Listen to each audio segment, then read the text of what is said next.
So, this will be an interesting experience. I'm going to be talking for an hour, is the plan. Um, this is just going to be conversations that I've had that I just want to explore, I guess, and set down to conversational form. So, I'm going to, I don't know, I had a lot of things that I wanted to say, and we're going to just go into that flow. I don't want to necessarily keep the cadence into one particular direction because, like, I really want to share my consciousness and I really want to share all aspects of my thought because that's what this is.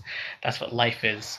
So I'm just trying to give you one opera moment, an entire hour of my life, an hour of the opera. And that is sort of revealing your entire work, your cascade, everything that you are. At least that's what it typically will always do. In any moment of opera, you will basically be able to assess a person or a character from any show or any aspect of consciousness. You will be able to pinpoint them down to a particular binary. And I'm actually starting to feel more and more comfortable with this. I'm getting more and more mastery of doing this because as you plot out previous experiences that you've had, you notice that they allow you to just keep going. Your thought, uninhibited. But we're not just trying to go down abstraction, abstraction, abstraction. We're not trying to make random chaotic depth. We're trying to have structured depth.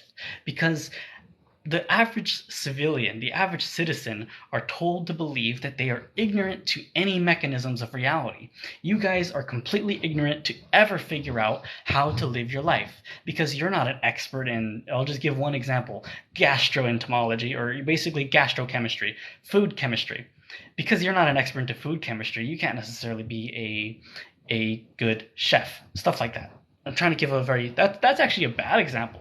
I'm surprised because I've never used that example. I tried to pull an example out my ass rather than give you an example that I relate to. The example that I relate to is pilots.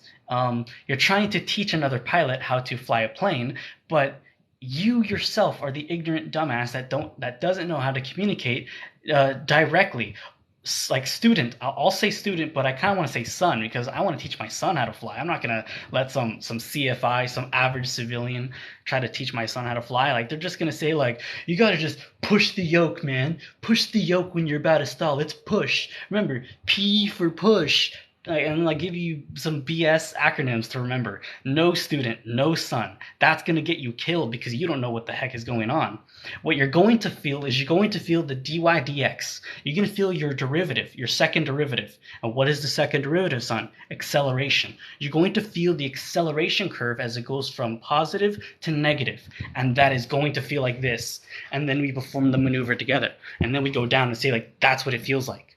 Do you recognize it? Okay, now that you know what it feels like from a body sense, because you didn't have your hand on the stick at all. I want you to put your hand on the stick the next time we do this maneuver, and I want you to feel the pressure of the aircraft. I'm going to push the stick very lightly in the directions that I know it needs to go. And to feel that inflection point. Because I need you to feel the inflection point, son. When we go through these maneuvers, you need to feel it both on the stick and in your body because the stick tells you your stability regime. You see that roughness that these dumb civilian, your CFI instructor told you that the aircraft will become rough at low speeds. The aircraft will become they'll say hard to control, or they say stiffness on the stick. You're getting more back pressure when you're pulling, when you're about to when you're trying to land. You need back pressure. You dumbass. No, you actually just the reason it needs more is because you actually have to pull more on the aircraft. You're getting less support, mechanical support from the lift as you're moving down the runway, as you're about to land. That's what they mean by more back pressure, son. That's what happens when you're actually in supersonic flight and when you're in actual powered flight mode. When you're in powered flight, stiffness of the stick will actually be related to forward airspeed. Your forward airspeed as you are in your maximum capability of perfect control. If you exceed perfect pitch, basically response to linear motion. If you exceed that speed, you will now experience slippage. And this is what it looks like. We're going to exceed the maximum control speed of the aircraft, and I'm going to pull hard or relatively hard to the dynamics of this aircraft, and you will see that slippage. That same slippage that you observe is what causes this rudder slip that your CFI doesn't know how to explain. That's what I'm trying to say, and this is what it looks like. I'm going to go close the window because there's loud trucks.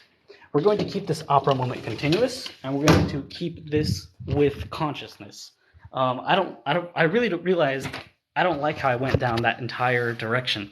That is something I wanted to do, but that's not necessarily what I wanted to say to you.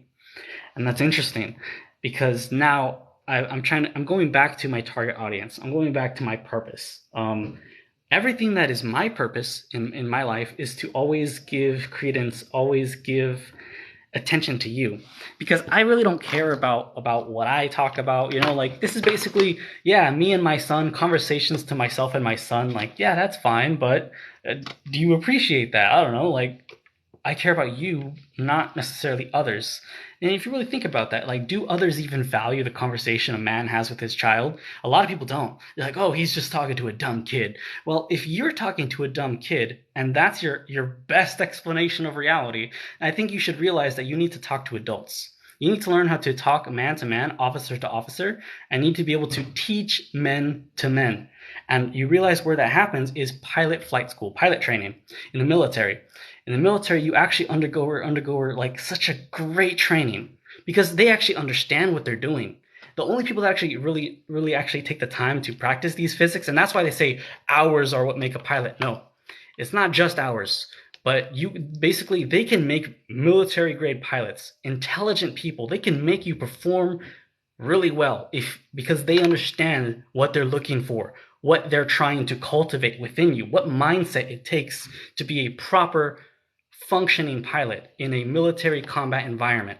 Not only do you need correct decision making, but you need to really understand the physics of flight itself. That's the difficulty, because they can find adequate candidates for decision making. Oh, he's a good leader. He can make decisions under stress. This guy can physically understand the mechanics of attack runs and how simple it is to roughly control it, and decisions like that. They can understand that. They can find people like that easily.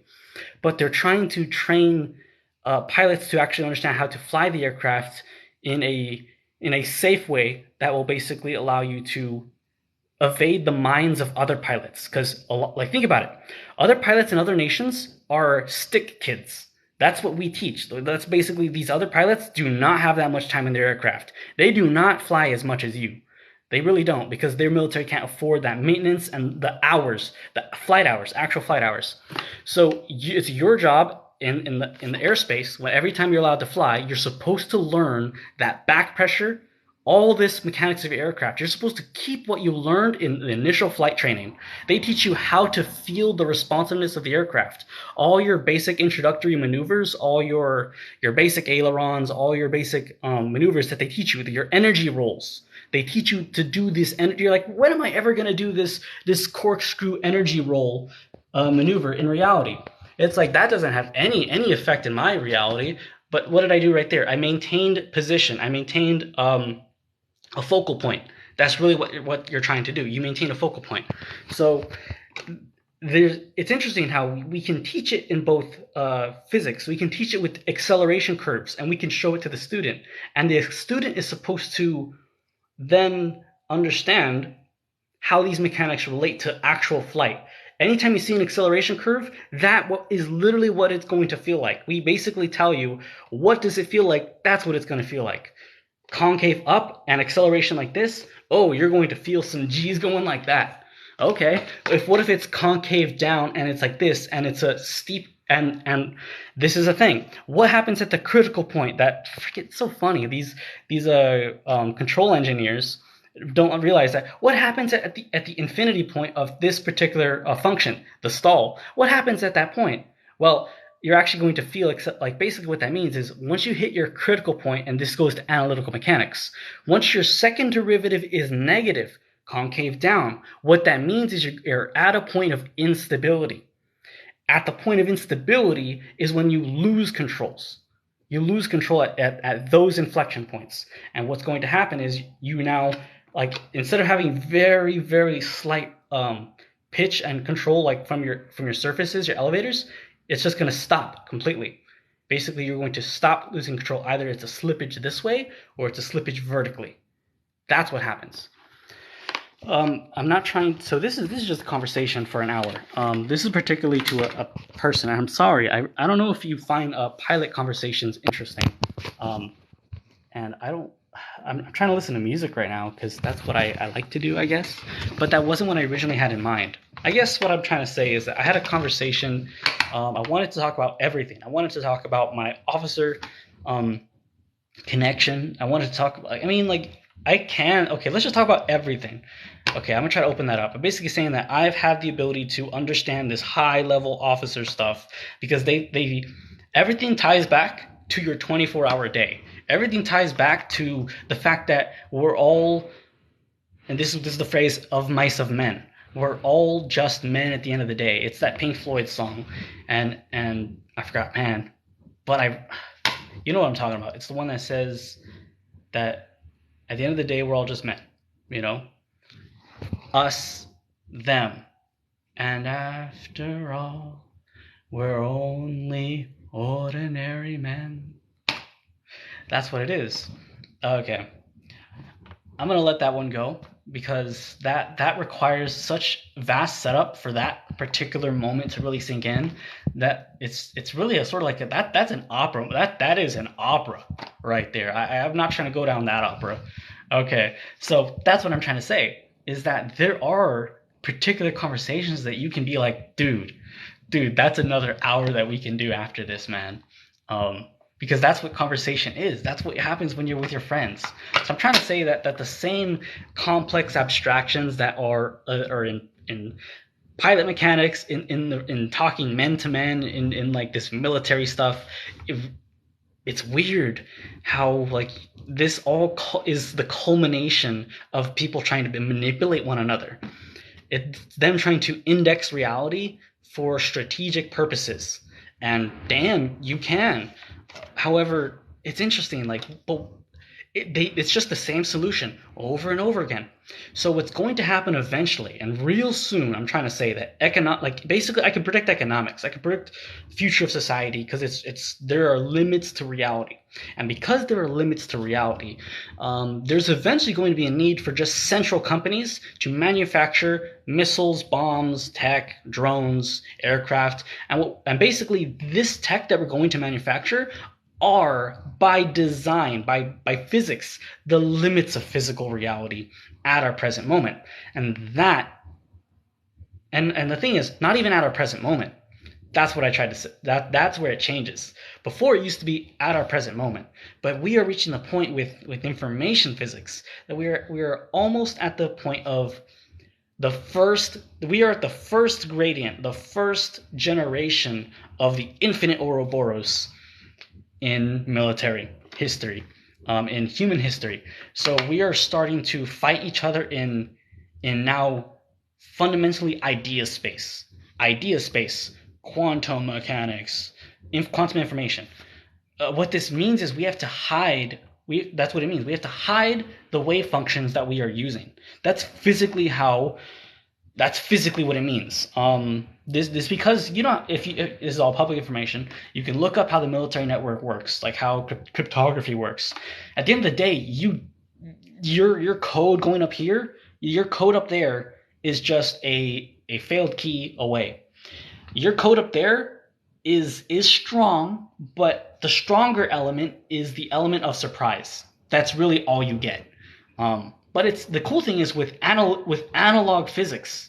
With analog physics, notice how we change this quantized information space and we add analog components to it. You get an array multiplied by an array. You basically get a matrix space multiplied by a matrix space. When you get that level of combinatorics, and that's what it means to have quantum cryptography. But it's not quantum cryptography, it's just cryptography with analog physics, the limits of reality. That's all we're doing. That's all any of it. That's how this military tech stuff work. It's not hard. It's literally built into the name. It's just a wave function. Oh my god. Oh my god. The cool thing is, what matters more is the code. The cool thing, it's double encrypted by its own design. It's beautiful how it works. It's just physics. It's like, okay, we have some input pattern inside some device. And the cool thing is, you can code security so advanced. And this is how I know how it works because I'm a physicist. It doesn't take some quantum security. It doesn't take any crypto science. Anybody in crypto security, you guys, unless you're, what are you guys doing? Are you guys just doing linear algebra? Like, this will take this many math years to break. No, it's not about breaking it that way. You want to actually secure it both informationally. That's what IT means, information technology. It's basically, these people are supposed to understand how data works, data transfer works. At the end of the day, everything is a physical system. Everything has to go by radar waves. So by radio waves. That's just how regular people understand EMF. Because it has to go through that level, you can always theoretically track it. The method of encryption that we also use, so not only do we have that security, we also have physical security with the wavelength transmission. This is masterful. It's easy. It's not easy. Well, it's easy. It's the cool thing is, it's easy theoretically by circuitry. You can understand how it's built. You're like, okay, we can make that mechanism. Okay, but now here's the next layer of security that's built into reality. The next layer of security that's built into our engineering is that now you have to build these circuit components to withstand the G-forces in an aircraft, in a missile. So these components themselves cannot be built crudely. They cannot be built three-dimensionally. They cannot be built too excessively large, or else their G-forces will cause their dielectrics. That's what we say the constructive material is, their dielectrics to collapse, both under electrical stress as well as physical stress. And now let's add the next level. And this is why engineers need to realize that the design is the security. The design is the security. The wave function up there is just one step. That's it. Because now, like, they have hidden the building process of the circuit board, of the high level tech. That is what needs to be guarded. That's top secret. If you want to know how to mark stuff, that's how you do it, engineers. Like, you guys have to really understand that the reason why we're not telling, like, that's so interesting. The reason why we're not telling you what things are, because it's so funny. Every time we tell you, like, dude, this right here is the secret. This is what we want not to be told. When we tell you that, you guys are such blabbermouth, like, you guys sell out your country like no other. I hate you guys. Yeah. But not everyone, obviously not everyone. But there's a lot of them that are like, who cares? Who cares? Like, it's just a honeycomb design. It's just a honeycomb design on the F-35. It's already publicly... Okay, bro. But you don't understand the other physics that I'm not going to talk about, because you revealed that. I can't explain also the counter. We don't design aircraft unless we know. We don't design. Here's the thing. These other nations are making stealth, and they don't understand their own counter. They don't. They're not taking the time to study the physics. They're not actually doing simulations, so they don't understand the counter to their own aircraft. The Su-57 can be targeted at distances, and they purposely do that. And now you can have counter engineering designs that I think the Su-57 that people talk about, like, oh, well, it can be tracked. It can be tracked. It's because it's designed. They said, I'm a cuss one time. They said, fuck stealth. Like, we're gonna go with titanium. Like, we're not gonna go for your pussy. Sorry, cussing too much. We're not gonna go. And this is Russia. This is Russia yelling at the U.S. We're not gonna go for your scared. You're scared composites, because they don't know the strength of our composites. They don't know the composition. They don't know how it works. They don't know how we have both radar reflectivity and absorptionness. I don't think we have. No, sorry, we don't have reflectivity. We design absorption. You guys went for reflectivity. You guys went ape. You guys were like, let's just make a flat geometrically curved design. So basically, they can be tracked at a specific angle, and those angles ideally. However, unless their aircraft are not reacting to the wavelengths chosen to track them, then they'll still be able to get targeted. Like, you get me? Like, we can actually shoot, theoretically, missiles that can lock on them in their initial and figure out everything pretty quick. So they're like, oh shit, we're getting detected, or we're getting locked onto, and unless they actually react instantly to that lock on to break lock, and to break lock, all they have to do is rotate. So that's gonna be part of their flight dynamics, that rotate. But you can't just rotate, because they also went, okay, well, it kind of works. Because they went ape, they decided to just go for like titanium, like on the outside of the Su-57. They have some radar reflectivity. I don't think it's good enough. I don't think it's good enough. So even if they turn towards it, if you turn away, well, now that underside is such a huge radar target, they screw themselves more.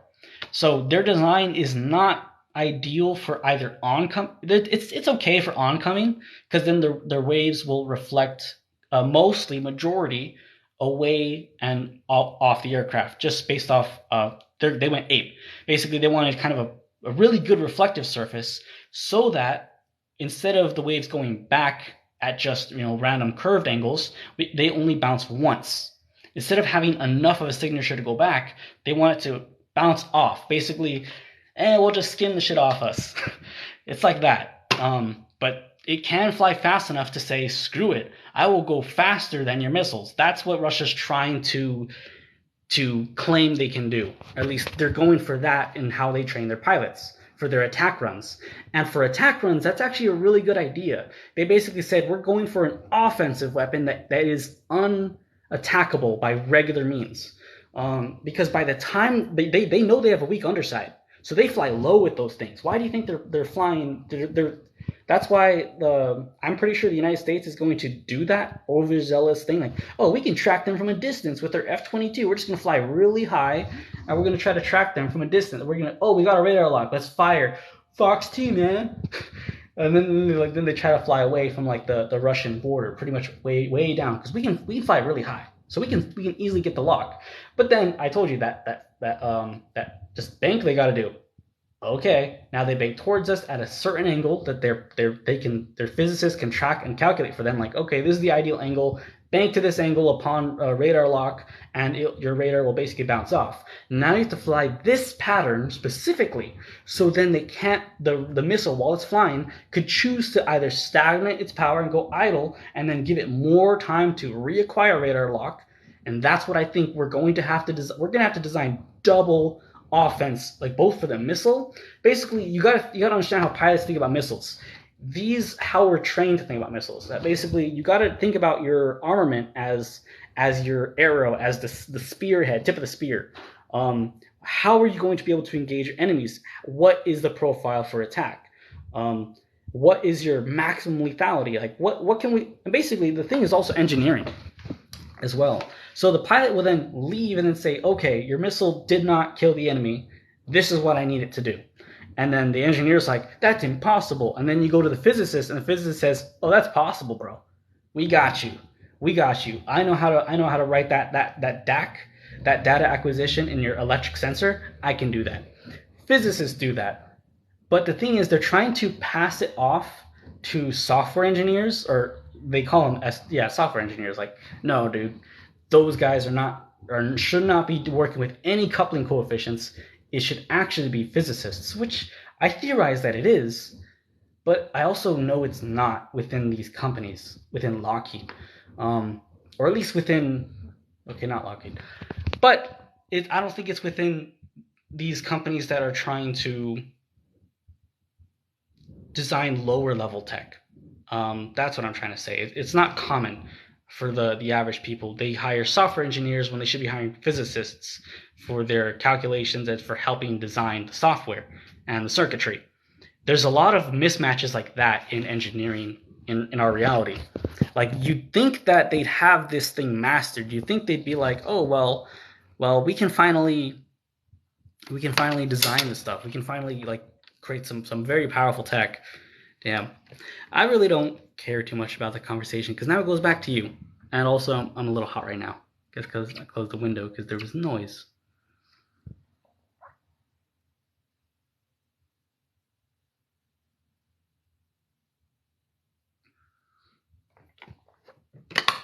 I'll spell it out if it disrupts the balance. No, sorry. No, no, you should never. Okay, that's a thing as well. I was thinking about that, and I do think that's a valid criticism and concern. Uh, shouldn't both nations or shouldn't all nations have the ability to like at least fight a capable and just war? No, I don't think so. Um, and it's just the weird thing because belligerents, like basically, if you give every single nation in the world F-35s, which they're trying, basically every nation's trying to do that right now with Russia and China creating their counterparts to F-35, based on understanding its design principles and understanding its objectives, what it can and can't do, what you can and can't do to it. So basically, I think that the China F-35 is okay, but it's not good. They went thick on the stealth anti-absorbent. So basically, they're bees. China's like bees, but they can easily get swatted down by missiles that we can design, infrared trackers, and we can easily knock those out of the sky. They're jets with our infrared trackers because we have F-35. You could consider the F-35 in terms of action like the Super Hornets by name and by design. Basically, you want sort of things that can fire missiles at different angles. Basically, we can surround our enemies with an F-35 squadron. Like basically, we have new tactics to kill aircraft because now you can't lock us unless you're on hour 6. But even if you're on the 60 F-35, we go angled engine mode. We angle our thrust into the ocean, and now you basically your radar tracking system is simple, and it's going to miss. It's going to fire and it's going to miss the aircraft if we do a specific maneuver with the F-35, which you can based on its angled. I call it extended maneuver mode, extended maneuverability mode. That's what I'd call it. Okay, so what was I trying to say? Let's go back to regular reality. Interesting, at least regular conversation. I did want to keep this conversation going for 1 hour, and I don't think it has because I remember I said, at least by looking at the clock, 1 hour would be 9:40, and it seems like it's only been 30 minutes, maybe, which I believe. Yeah. Okay. So, do I want to go back to? Yes. Okay. Well, in a certain way. I understand. I understand a lot about reality. I'm trying to say I'm not just one person, I'm not just one thing. I could do everything. Like I'm having a conversation. I need to have a conversation both to these boomer types as well as you. Like I only want to talk to you in reality. Because isn't that what we all want? You know, just to relax and like be with our partner. That's why I didn't want to pursue what I made my choice, and perhaps it was a bad one. I do think about it a lot now because it's like I didn't want to become a pilot because I wanted to pursue life in the civilian world, in the civilian physics world. I specifically wanted to contribute to humanity, but in a way that would basically keep us going. I didn't want to just fall for regular society because with the skill that I have as both math and physics, you know, not math, I would say physics mostly. But I'd say understanding of math because that's all physics is. I was skating the university kind of honestly. I was just chilling because I'm like, dude, as long as we like know how to do it, it's good. But you got to really understand it. So I got C's for a while, but then I actually figured it out. It was after my analytical mechanics class. I was like, all right. Then I started getting B's. I was like, oh shit, I gotta raise it. So 2.58. Yeah, 2.58. Not bad. Not bad. But yeah, GEs. Yeah, man, who gives a fuck, man? Just be those shits. Like I don't care about philosophy. I don't care about these other stuff. Like because they're all basic and dumb. Even life sciences. Well, it was all stuff from high school, pretty much. And the cool thing is, like, everything was very easy in terms of general education, because, like, it really was just high school classes, college classes. It was very basic. Nothing was ever difficult besides actual physics. So, like, you go to other classes and, like, you're like, yeah, this is just annoying. Chemistry was the best one, but we never learned, like, that's the thing that sucks as well. Everything I learned in my general education required chemistry classes for UCLA for physics was all just stuff I learned in AP chemistry. I don't think I really expanded my chemistry knowledge ever at university, which was kind of interesting and also frustrating because I'm like, shouldn't AP chemistry count for this at this point? At least halfway. Because I get it, spectroscopy, like, I don't think that was covered, but for some reason it was understood. Actually, I know why it was understood. Because by that time, that I was required to take that class, I was taking Physics 1C, or at least I had already taken Physics 1C. That's electromagnetism, and we learn about Rayleigh scattering, at least basically of it. Yeah, we did. And you basically understand how you can do it with interference as like and how the wavelength matters. Like it was so cool.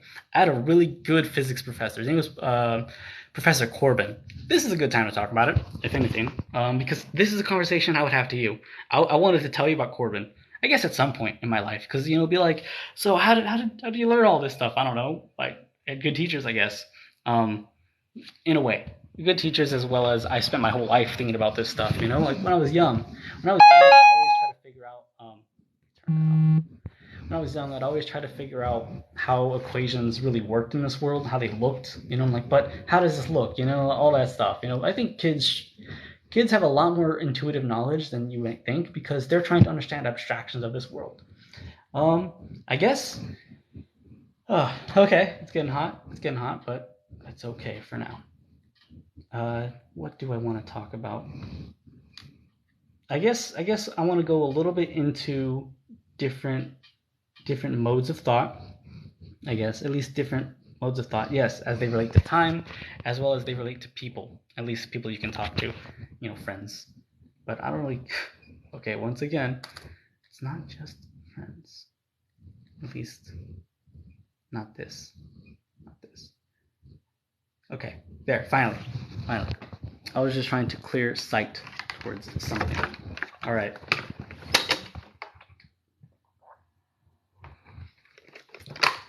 I apologize for that. I'm losing myself. I'm not losing myself, but it's more like I'm letting moments slip. But it's the thing that's interesting is that I understand it, but I'm not letting this slip because as you can see, it's like catching. But regular people might have like a difficulty catching. But I'm like, just recognize it, man. Just recognize it. And the thing is, it's recognition of time. It really is recognition of time. And damn, isn't that kind of like rude? It's sort of like telling someone like, bro, remember the time, man. I don't think it's rude. It's more like you're recognizing their time. And that's why it's like it's a shared conversation. That's why I tried to make this an hour. Nobody tries to make things long. At least I don't think they should. You should not make things arbitrarily long. What I wanted to do was to show you one moment in the opera, 1 hour in the opera. After this, I gotta take a shower and then go to work, just because we're trying to. I guess might as well talk about work a little bit. Yeah, let's talk about work because that's part about life. That is life, I guess. So, all that. Okay, that is something that I did want to talk about, and it's interesting because I swap in and out of those like desires too, because it's like when I talk, if you talk about work, it's this aspect of business. Okay, I did want to talk about this, but it's going to go high level. This is going to be that other opera moment that I was talking about. That it's like business, opera, leaders, management. These things are all related. These things are all related to power, to basically saying, haha, I'm better than you because I know more than you, but you really don't because you're not a physicist. You don't know how to categorize information. Your indexing is trash. Basically, civilian pilots. That's what this is. All these guys that are like in management that think they really know a lot of things, they're nothing. They're not even. They think their business understanding is powerful. Oh, I know how to read a second derivative. You think you do, but you really don't. And that's the thing that's powerful. They don't understand analytical mechanics. They literally learn about the second derivative, but they don't know what it feels like. That's the thing that's really weird. It's like, isn't it crazy how our lives are governed by math, by the way these brute apes think about math. They're like, I understand what acceleration means, but isn't that crazy? How you really don't. because you're not putting it in the moment. You're not applying your math. You're not applying any of this stuff. You're like, if I look at it on a graph, I can figure it out. Yeah, but you also got to learn how to figure it out in the moment. It's weird. It's weird. But that's what plotting the function means. That's what we do as physicists. We plot the function and we see it. We actually see, and we're supposed to understand how to derive the solution. So when you get to a certain point in physics, you realize how you actually can intuitively know the solution, at least the expected solution, what you're going to see, what you will see, and then you see it and you're like, wow, we expected to see that, and you can understand why you see that by looking at your functions. For us, we look at the vector potential. You can look at electrodynamics, and you look at these potentials. They're just gradients and curls. Gradients and curls are I do, and I can, and that is actually what I do. You look at the acceleration curves, the prediction curve of the economic trend. And what is the economic trend? That's the faith that these people have that it'll go up in value simply for the moment, because day traders ruin a lot of this stuff. They're trying to do this acceleration curve so bad. But it's also about news. It's basically about emotional manipulation in terms of stock trading. That's really what it is. You think the market's going right now? Everybody's just following the Dow. Everyone's just scared. That's really what's going on right now. So we're in a bear market. That's what it means. Everyone's scared right now. They want the value to go down so I can buy at the bottom. Everybody's doing that right now. I think the market's gonna, in reality, let's talk long term. Let's not talk about right now, because that's right now. Like right now, it's just day BS. Just people always trying to screw each other over. And what's going on right now with the markets? I think, okay, for Tesla, I've heard things about Tesla, and I think they're technically gonna survive, but I think they're starting to reach what's it called? Sort of like a saturation in their engineering. They're saturating themselves. They're dying because of their software engineers for their autopiloting feature. I think they need to figure that out, because they're letting, once again, average civilians work, like basically provide their driving data instead of doing actual derivative calculations. Like the car's not doing derivative calculations anymore. They said, screw it, let's let machine learning do this. You're basically going to machine learn how to cause accidents at the same rate as human beings. Are you stupid? That's what your guys are doing as software engineers? Don't do that. We can solve driving. It's not like solving flight. And that's what's funny about it. Like they're trying to pick the software engineer solution instead of like actual solutions that we have. We have solution to this already in reality in physics. Oh, but how do we stop a car at this distance from that vehicle at this speed? How do we do it in a way that's like perfect in time, as well as doesn't piss off the dumb occupant that wants the car to go faster even though it's a stop? How do we plot this acceleration curve? There's no way. That's what software engineers are doing right now at Tesla. So am I going to trust? No, I think Tesla's going to stay the same, because they're going to have a fatality rate that's going to like cost them, because this. But that's why they try to off their ass, like, oh whoa, you're not allowed to do this while not driving, because it's on you. That's what's happening right now. It's basically like, I don't think it really cares. Yeah, they give you shares, do whatever you want, man. Didn't stock split 5-1. They'd be over 5,000 earlier this year. Yeah, it's going to grow, but I don't think it has really technically as domination of. I know what you're talking about, as dominating the market as some other things do, other companies do. And that's the thing that's interesting now. Like these companies are actually going through this like weird period of reality. I don't like to talk. I can talk about this stuff, but is that what I want to talk about?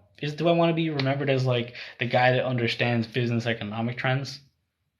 I could, but I don't care, because that's like, no, I'm not gonna. Well, yeah, okay. I'll say it real quick. Facebook will survive, unfortunately. Facebook will survive for at least the next 20 years. They will eventually be superseded because we are at a point of information. Okay, you're right. This is important. We are at a point with information physics that how to write data, how to store array. Yes, meta. Yes, that's pretty much why. But they're not going to succeed with meta. Meta is going to be the first meme. It's going to be the first metaverse. But there's going to become a better one, and we're going to go through like the Minecraft period. We're going to like, this is how reality works. Based off technology, based off how people understanding it, basically the capability to build data networks and companies of this type will be the economics to do that does exist. It really is just a Zuckerberg, a guy in his office, not office, but a student basically figuring out how to write an array of data that is fun, a fun manipulation of data. It's basically video game trends if you really think about it in terms of cultural eras. Uh, the cool thing about I think what should happen, and this is what's happening about with our copyright system and our law system as well. Nintendo, Super Mario 64, like Super Mario World, like should Super Mario World be free for public play or code download after 50 years?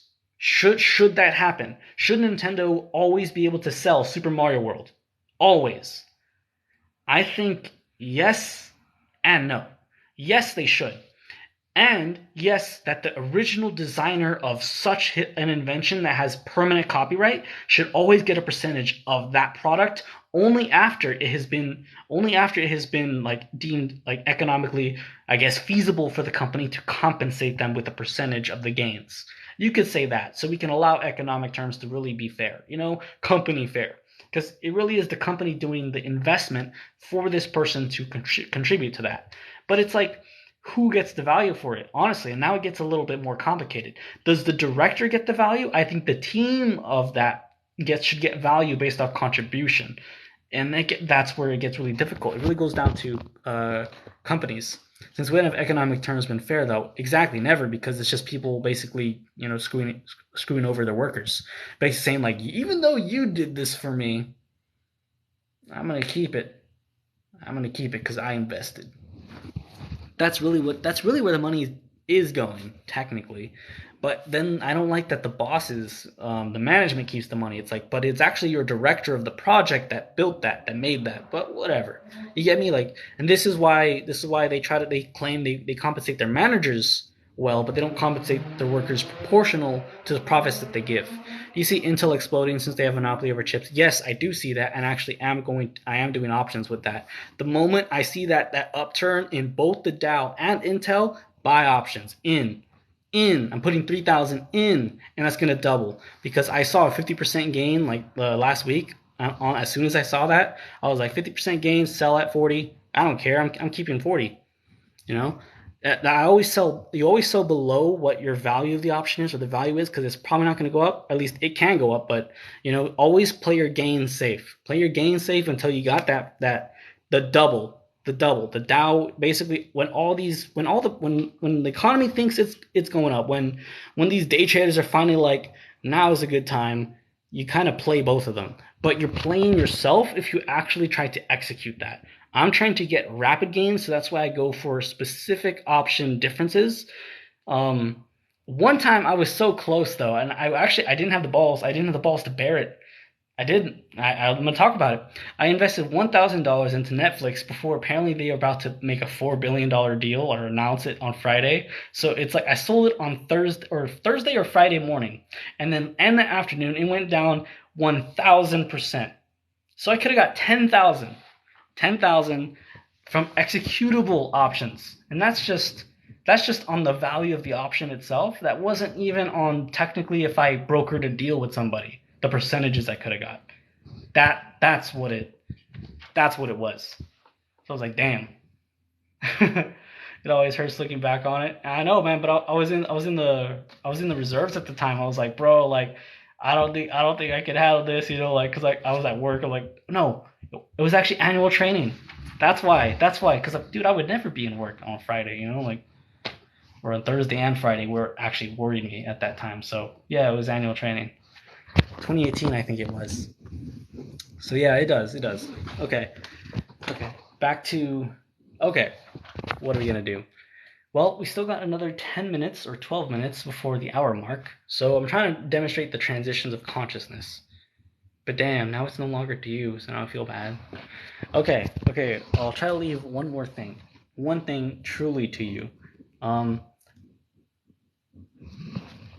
okay, we'll talk about this because I think it's life. I want to remove the song, but I think it actually helps in giving fair discernment, um, and fair conversation. But what does that mean? Well, I think you are very pleasant. Let's just talk about let's just say I feel. Let's just say I feel statements. Let's just do that. Um, I feel like your consciousness. Okay, this is gonna be honest. This is gonna be honesty, and this will bother people, some people, but this is what life is. We're gonna end on honesty. Uh, okay, it's embarrassing, but isn't this how I feel? And that's the thing that okay, that's the conversation what I'm trying to have. That to you, the things that you acknowledge that you're like, oh, but this and the conversations, that's just the conversations in my head. I'm like, this is normal. I have demonstrated through my coherent consciousness earlier that I am valid. And that's what I'm trying to say, that your validity comes from looking at yourself, from knowing your past, basically saying like I've done the work. I'm okay on this because I've traveled this lane before. I can talk to you on this. And now I'm like, okay, I want to leave the teaching moment. I want to go to being in the moment. And so I'm looking at both myself and I'm talking. But is this what I want to do? Technically, but I don't like just observing myself because I even though I can in a valid mode, like, I think that's what this is. I think that's what you do.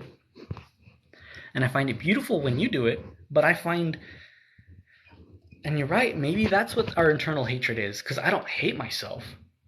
I know I could. I know people could.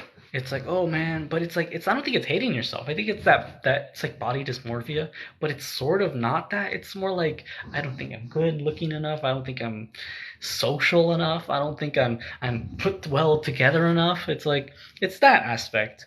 Um, is that what you feel when you say I hate myself? That's a question, an actual question. I think that's what you feel. And I just think I feel that too, and that's okay, for people to feel like that. Uh, Another thing that I wanted to say, and this is part of the honesty, is your consciousness, your expressions are beautiful. Um, and obviously, you might be like, what if I'm not? What if I'm not though? And it's like you don't get it. Beautiful in not, I guess, raw aesthetics. Because when someone is, if someone has like a funny face, yes, that's okay. It's okay for us to not be put together. It's okay for us to just whack out sometimes, man. Relax. Um, and that's what I'm trying to say. Actually, appreciate your consciousness. And another conversation. Now we're actually talking to you, and I'm so sorry. I had all that other conversation when I just wanted to tell you this stuff because I was just trying to get relaxed. I was just trying to get comfortable, which is what we began this conversation with. So I appreciate that. I appreciate that, man. You're really cool, Zeno Akira. Wow. Oh, you look good, G. You're flattering me. So I can love myself. I can. I know how to. It's basically that. It's adoration. It's like, well, you're okay. It's okay. Like what I'm trying to tell people often is that look at yourself the way you would look at like your son, like your daughter. Would you shame them? And like you get me? Like I can look at both eyes right now, and I am. And what I made a TikTok and you can see it, um, describing that. And I tried to stick to one side, but I noticed if someone gets emotional, if someone is starting to feel valid, then they transition. They transition from focus. Now I'm here again. I'm here again.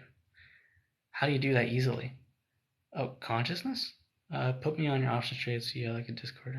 I don't know what you're talking about easily. But if you answer that, I'll tell you. My opinions on it's you. I'm trying to say that, okay, the conversations I was having to you earlier were really something to this. And I think I will dignify I got the time. I wanted to make this an hour and a half opera anyways because I was like, man, hour operas are just single moments, but an hour and a half, I think that has some resonance value to it. It really does. It really really does. Because think about it. What is 130 divided by 24? And think about it in terms of hours. In terms of 20, okay.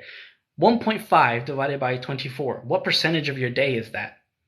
That's what I'm trying to say. I can do this continuous conversation, continuous consciousness in all those aspects of life, business, war, this stuff, my engineering, but I don't want to. I only want to talk to you. I quit all that stuff. I don't want to do that for, like, I can help, but I just want to talk to you. That's what I'm trying to say. And another thing that I'm trying to say is I learned all that stuff so that I can talk to you in two ways. In two ways. One of them is so I can. It's like, well, that is what I have to be if I want to live happily. If I want to do what I want, then I have to do that. I have to talk to engineers. I have to be an engineer. I have to be a physicist. But that's what I want to be. So it's really, I have to be this for myself, not for you. But by doing that, I have a job. And that job is fulfilling. And that job makes me happy. And that job gives me something that I can feel conquest of. That's technically what the businessman is claiming he provides. The officer can claim he provides to his troops. The troop welfare of their, you know what I mean? That's my masculine side. That's life. Tell me some of your secrets we should know before you go. I'm not going to say things you shouldn't know. It's more like things you should know. So it's more like things that people don't. Okay, here's one of them. This is a real thing. Officers at the very high level think that the average United States citizen or the average person is basically, they're designing information to be guarded because theoretically in the 60s we decided that everybody was an enemy. It was the most advantageous position in any sort of governmental, global, strategic, anything to treat everybody as an enemy. We saw this with the Manhattan Project. We saw this every time we had espionage, every time we had spies, every time you trusted any group of people too much. They eventually got selfish due to their own carnal desires. They sold out the people. And the thing is, like, they eventually had to realize that there are classifications to these people. There are people like Bob Lazar's, who are people that are just trying to share knowledge. They're not necessarily evil. Come on, man, he's just trying to share knowledge. The difference is these guys have criminalized knowledge and actual knowledge sharers. He's not bad. The person who is bad is the person who's selling out for status, selling out to China for also, they don't even know the actual value of that technology, of that secret, that engineering design. You know how much money you can make if you had the knowledge of the honeycomb pattern before China had it, before any of it was announced? You know how much, you could be like, oh, I can sell this design to you. I can not design, but I can sell this manufactured thing for you that has this. It's proprietary secrets in a way. Proprietary. I know how to say that. It's just, I was actually dry mouth is what I think caused that. But that's pretty much the biggest one. That they're basically treating everybody like an enemy when they really got to reevaluate what opera theory means and how they use it, because that's what the elites do. What opera theory means, and that's really what happened with Putin. We're going to talk about that real quick. Putin basically decided in the very early parts of the war, that's why he wrote that manifesto that everyone claimed was cringe, and it kind of was, honestly. He basically said, my Eastern European nations, we are all together, we are one brotherhood, we are all one people. Remember this. You could argue that it was, I'm not even going to say that, because that's trivial souls will confuse that. So what's happening with that? He's not a Hitler. Let's say that. He's not a Hitler. He's trying to be a king. And he basically said, look, my people, we are a great nation. Look at this. Recognize this, is what he said. And then these people are like, F no. F no. I don't care about you. Like, Ukraine is basically saying, like, no, you're not helping us. You don't even defend us. Like, we don't need you. We're happy. But then the problem is, like, and here's why it goes back to king and monarch, and really not even king. Now it's like companies fighting companies. It's basically now Russia's like, but I want your economic output, so then my richer paradise can be even richer. You're like, but you don't need us. Screw out. Screw off of here. You're just trying to make a statement. You're just trying to eventually conquer more land for economic output. But like just be happy with your kingdom. Be happy with your kingdom because you're a fool right now. That's what Zelensky is basically saying. That's what global leaders are saying. Like they're basically trying. And here's the problem: Russia, Ukraine is fine. Ukraine is actually just in this war, truly just. Obviously, killing people is bad, but just in terms of this shouldn't be happening. Um, but Russia is trying to threaten. And here's the thing: like, there's a lot of actually big questions happening right now in reality. It's like Russia. I don't think it's fair, and I'm gonna say this straight. I'm gonna call everything out that I know is happening. I don't think it's fair to give, and this is what Russia's questioning as well. Russia's asking the question. I'm actually. I do think it's okay. I'll answer this one real quick. I don't think it's fair to tell someone's military exactly how to achieve success. Exactly, saying go to this spot, fire this weapon, and leave. Like, don't give them all. Okay, you can train people. But don't do it for them practically. Is what we're trying to say in war. Let their general do it legally. Like in terms of rules of, I think there should be like big rules of engagement in war, because we're sort of reaching the point where Russia is basically saying like, you guys are cheating because you have satellites and you're telling them where to shoot us. Basically, like it gets way more different if you manually control it for them. That's sort of another thing, like, all right, so now that you have missiles, how do you assign the coordinates to them? Like, if you, and this is a big question, basically, if you're doing the work, then who's pressing the enemy? It's like firing an order in a way. That's what proxy wars are really about. We're not. It's basically that, big questions. So now let's go back to Russia's grievances. Russia's willing to use thermobaric weapons, and I don't think that's a good. That's not bad. That's not good at all. That's going to really want them. They're going to want to do a nuclear thermobaric explosion in a way, because that is theoretically possible. Basically, a small nuclear charge, basically a good sized explosion that will instantly vaporize the air, cause it to suck, and do such a huge thermobaric. Basically, you now have the ability to kill people within a 10-kilometer range. And cheap nuclear weapons are a technology that is being questioned. That is possible. All right, so we now figured out mass production. In terms of like weapons, we can theoretically mass produce something, but now do we want it to be accurate, or how are we designing the mechanism? Because now we really are going to hit silicon warfare.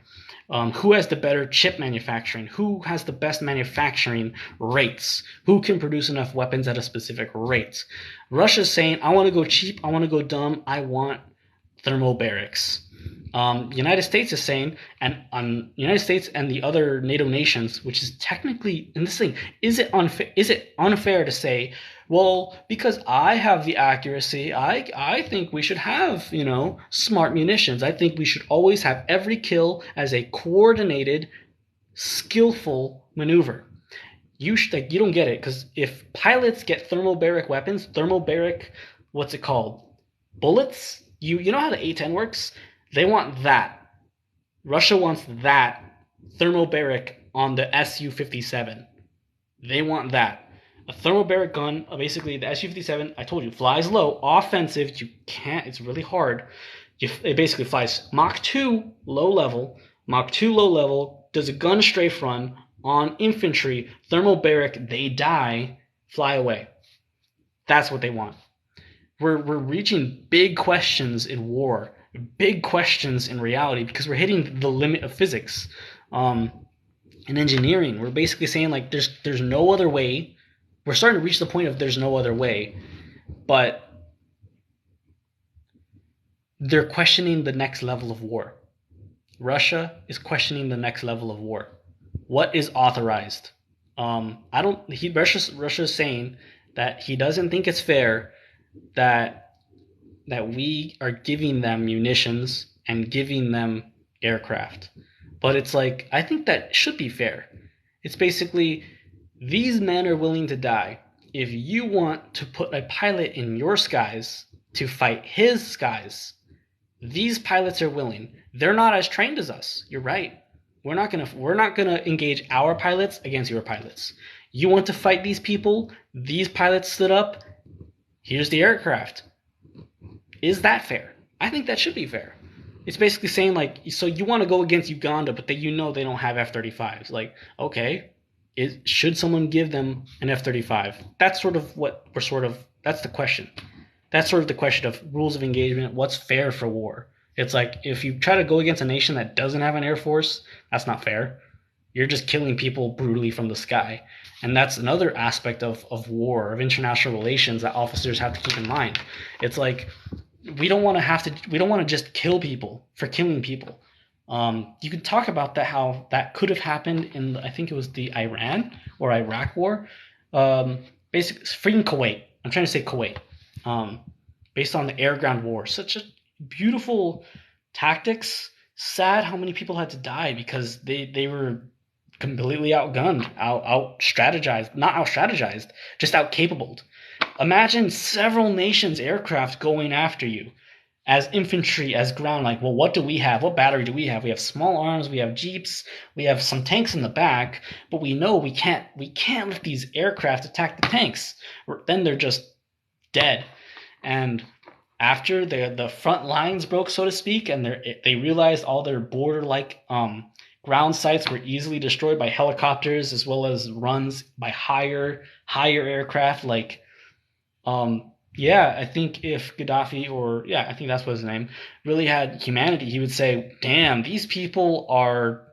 There's no way. We should just have them surrender, or fair, like that." But he wanted his reign to the very end, and so these people, were they willing, to die? And that's why that one, they talk about the highway of death, where basically these tanks, they had nothing, no support. How easy it would be for an A-10 or some, I think it was they had Tornadoes, or they had basically UK pilots that said, like, it was death. It was just death, and it gave some pilots like questions of like, but they're just gonna die, like, you know what I mean? And so, yeah, seems all right to me. Exactly. And that's sort of what really the rules of engagement are. It's like, when someone agrees to take arms, we now say it's legal to kill them. But it's like, in what situation is it legal to kill them? If an infantry is firing upon a jet, they now have the rules of engagement to kill the infantry. It's like, damn, bro. Sometimes. In I think Afghanistan, you weren't allowed to shoot them. I'm thinking, but you can. Pretty sure you can after they had RPGs. But there's a point where fighting a group of people should, and this is what the officers think, should be just to their class to class. Sometimes they think it should be class to class, like for lower insurgencies, like villages, like, this militia doesn't have tanks. They don't have that, but they have jeeps, they have small arms fire, and they have rocket propelled grenades, RPGs. The capabilities are to this height, so if we really wanted to, we can order a C-130, or C-130, fly above their capable heights, because they don't have SAM sites, and shell the entire vicinity. We could do that. But the thing is, now these people like to house non-combatants with them, because they're trying to basically reclaim their lives. They're like, I want my daily life as well as my combatant life to be intertwined. It's like having, yeah, and that's why these rules of engagement exist, because we're trying to limit people from hurting other people. I guess we're trying to engage the course of war in, I guess, a fair way. But I don't think, and this is why this is a big problem with Afghanistan specifically.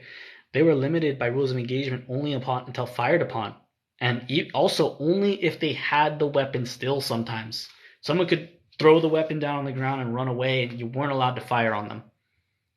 But they just killed someone because they were in a firefight with you. And that's sort of what happened. Like that was Afghanistan. The questions of Russia and Ukraine are infantry to infantry combat. Infantry to infantry is they're pretty successful at it. I understand the point of war. I'm talking about the method of engagement. I'm talking about officer, infantry, and platoon commander style methods. You don't understand the engagement of war, sir. So high-level officers are trying to command actions that will limit your debts, military, limit troop conflicts. They're also, unfortunately, high-level officers are given rules of engagement. I asked who gives the rules of engagement. It's also political figureheads are given authority to increase or decrease rules of engagement. Why focus on war? We don't push the buttons. Yes, we don't push the buttons, but the thing is, we need to discuss the discourse of war, because these high-level elites, pretty much like figureheads like Russia. Russia is doing he pulled the button. He pushed the button of recruiting people because he thinks he can convert them to have the killing decision, to really understand the rules of engagement and to pull that trigger, not just to pull it, but to pull it successfully and to have the training to make the kill. Basically, they think they can make everybody really good, skilled maneuver warfare fighters, but it takes a certain kind of knowledge, a certain kind of resiliency to even take that training seriously. Because if you don't, you're basically just a regular civilian on a battlefield, and that's why they're picking the wrong candidates. They're picking the wrong people. They're not going to recruit the correct officers, the correct training. Like, they're basically killing all their experienced fighters is what they did do. And now I think they're really screwing their own. Putin's not understanding the theory of generations and the trauma he's causing to the theory of generations, both economically. So he's basically he's destroying his own kingdom. There's no rules when you're losing. Exactly. He's destroying his own kingdom, though. And that's the problem. Like, by him getting butthurt that, well, yes, United States is imperialist still, but we're also losing our footing. We're losing our own it's basically an economic warfare. Like, we're not supposed to be fighting anymore. This really is an economic warfare, war between nations. But they are. Putin was the first one to say, "Hey, let's go hot," because the F-22, the F-35, they aren't impossible. We got our own counters. So basically, the reason why we're fighting is because nobody, like, as soon as the skies are dominated and basically we can say these tactics are superior to yours and your people are just going to die. Basically, the first troops were convinced that they had the skills and the technology to win. They had that against Ukraine. However, once Ukraine was provided advanced technology, Russia lost that. Russia does not have the actual technology to fight a modern warfare against our tactics. We basically tell them where to go. Think about that. Tell them where to go, what to do, and we give them munitions, and it's basically like, all right, now they have the training of, like, U.S. Can you fight the U.S.? And that's what Russia's getting so mad, like, but they're not the U.S. We would still win against the U.S. You should fear us, even though it's like, well, you demonstrated their officers are actually incapable. Your officers themselves suck. Our officers are demonstrating success with our own technology, with our own maneuvers. So we're demonstrating success by all margins, and you guys aren't. So Russia, back down. So now China is basically saying, like, we want a hot war too, because right now we think our J whatever the heck can beat your F-35. It's like, well, maybe we can't target you at a distance, but we can easily get your 6. And unlike you, we can actually keep your 6, fire a missile, and have it work. You might fire the missile, it might lock for a little bit, but unless you have the exact plans and the exact sensor. The thing is, I think we're going to have to encode our sensor technology with that quantum, with the built-in security, we have to encode our sensor to only work if input, if powered. Basically, we have to build in to our power device the ability to have an input wave function that skillfully maneuvers input values and is also pretty much like the L16 method. I'll say that. That's exactly it. Okay, so it has been an hour and a half. Conversations have been met. Yeah, I will talk to you at work, I guess. Okay, bye.